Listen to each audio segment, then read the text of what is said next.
Salut à tous, 10e jour du challenge, on est prêt.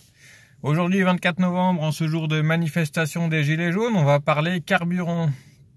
On va parler en effet des petits gestes qu'on peut faire chacun de notre côté tous les jours pour lutter efficacement contre le réchauffement climatique et du coup essayer de faire perdurer l'humanité et l'homme sur cette planète Terre. Aujourd'hui, on va pas parler des voitures électriques.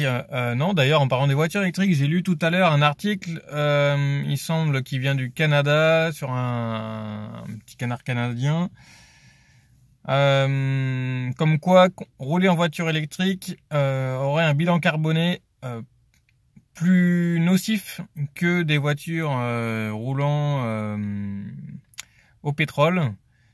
En effet, une voiture construite dans un pays à l'énergie fournie par des centrales à charbon aurait un bilan carbone sur toute la vie de cette voiture supérieur et du coup plus nocif pour la planète qu'une voiture à essence ou au diesel. Cela laisse encore réfléchir à l'usage et l'avenir de la voiture électrique sur la planète qui en tout cas aujourd'hui pose des questions. Aujourd'hui, donc, je vais parler plutôt de peut-être de l'économie circulaire qu'on peut faire et plutôt que d'acheter des voitures neuves qui coûtent relativement cher et même si l'État veut en financer une partie, mais qui reste pas accessible à tout le monde. Je vais vous parler des anciennes voitures.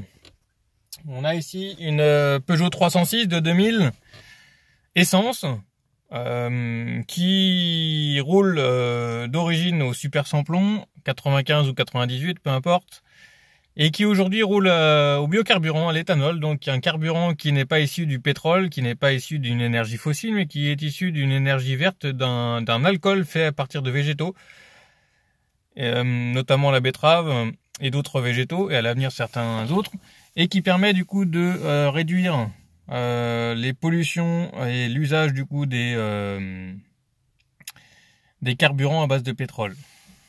C'est un carburant qui coûte maximum 70 centimes et donc qui est aussi bon pour la planète que pour le porte-monnaie et qui permet en tout cas de réutiliser des anciennes voitures et d'éviter du coup la construction de voitures neuves et donc de toutes les pollutions qui peuvent être engendrées par la construction de voitures neuves.